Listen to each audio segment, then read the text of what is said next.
तो agriculture and related sector भी बोलते हैं। सेकेंडरी वाले को क्या सेक्टर बोलते हैं? तो इंडस्ट्रियल सेक्टर भी कहते हैं, और टर्सरी वाले को सर्विस सेक्टर भी कहते हैं। समझ गए?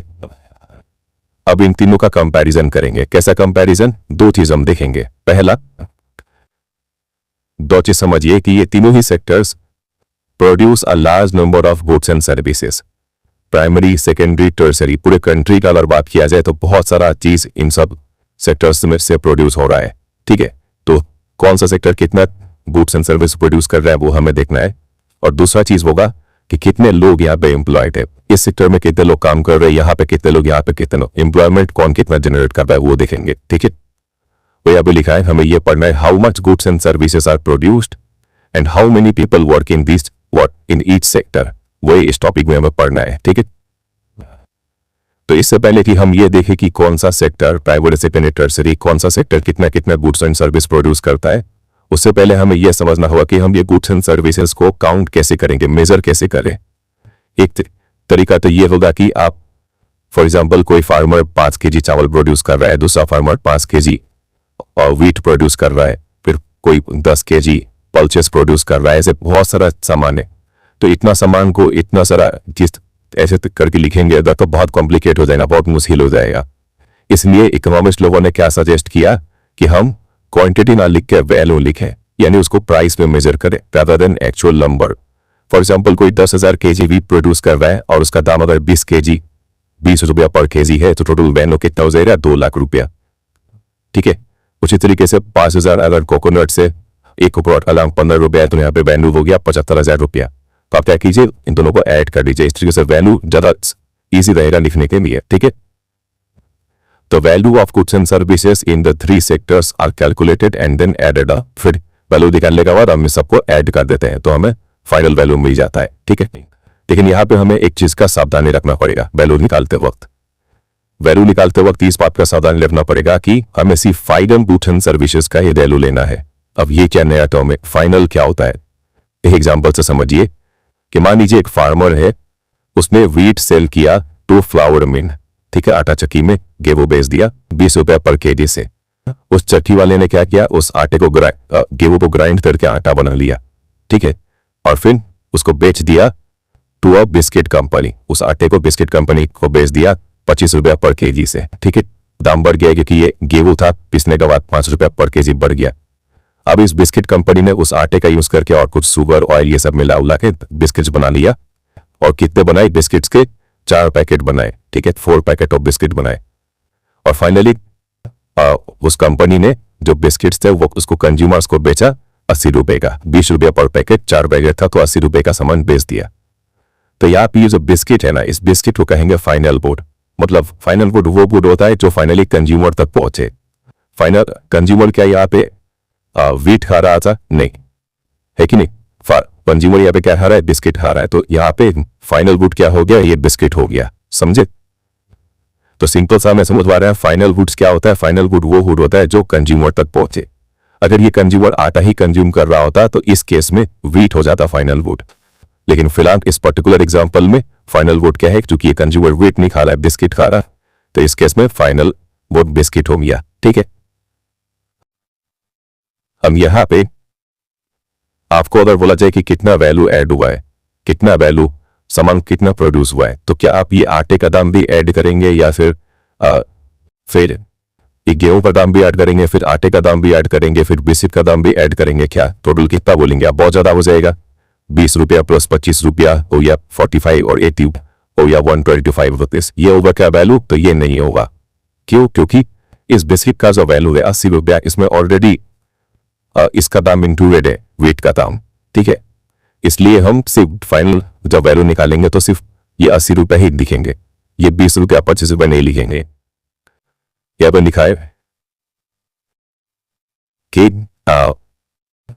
इन contrast to final goods, goods such as wheat हो गया and the wheat flour in this example are intermediate goods. ये जो गेहूं था व्हीट और जो व्हीट फ्लावर हो गया जो आटा, ये दोनों इंटरमीडिएट गुड्स है। इंटरमीडिएट गुड्स वो गुड्स होते हैं जो कि फाइनल गुड्स प्रोड्यूस करते वक्त यूज अप हो जाते हैं। जैसे यहाँ फाइनल गुड था बिस्किट, बिस्किट को प्रोड्यूस करने के लिए जो भी चीज लगा, शुगर हो गया, ऑयल हो गया, व्हीट फ्लावर हो गया, ये सब चीज हो गया इंटरमीडिएट गुड्स। ठीक है, तो दो टाइप पर गुड्स होता है, हम यहाँ पर समझ रहे हैं। एक होता है फाइनल गुड्स एंड सर्विसेज और दूसरा होता है इंटरमीडिएट गुड्स।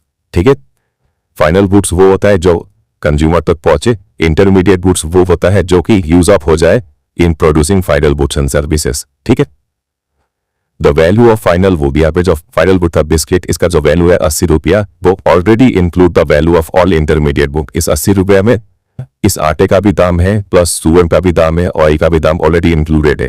ठीक है, इसलिए हम फाइनल वैल्यू सिर्फ 80 ही लेंगे, ये सब ऐड नहीं करेंगे 25 और 20, क्योंकि फिर बहुत ज्यादा डबल काउंटिंग हो जाएगा। ठीक है, और यहाँ पे लिखा हुआ है, तो यहाँ पे लिखा है कि because then we would be counting the value of same things a number of times. Biscuit का दाम था 80 रुपया, इसमें अगर हम फिर से आटा का दाम ऐड करेंगे तो फिर दो बार ऐड हो गए ना, इसमें भी ऐड हो रहा है, इसमें भी ऐड, अलग से आप ऐड कर रहे हैं तो बराबर हो जाएगा। इसलिए सिर्फ फाइनल गुड जो बना उसी का प्राइस आप लीजिए।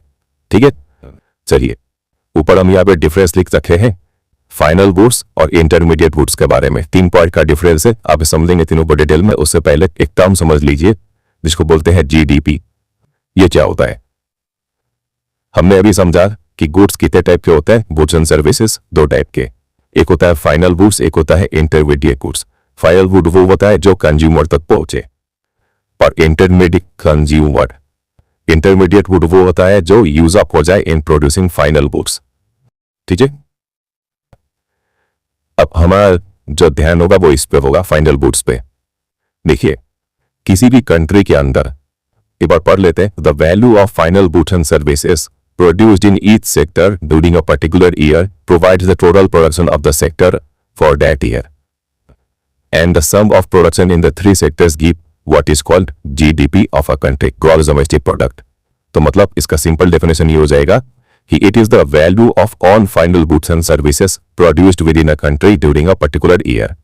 2-3 पॉइंट है, याद रखिएगा। पहला, एक साल के अंदर during a particular year, GDP हमेशा एक साल के लिए कैलकुलेट होता है। ठीक है, एक साल के अंदर कंट्री में जितने भी सेक्टर्स है, तीनों सेक्टर्स ने जितने भी फाइनल गुड्स प्रोड्यूस किए हैं, फाइनल गुड्स एंड सर्विसेज दोनों, ठीक है, उन सब का वैल्यू अगर ऐड कर दे तो जो मिलेगा हमें वो होगा GDP, gross domestic product. Gross domestic product, ठीक है, with in a country, country के अंदर होना चाहिए। समझे?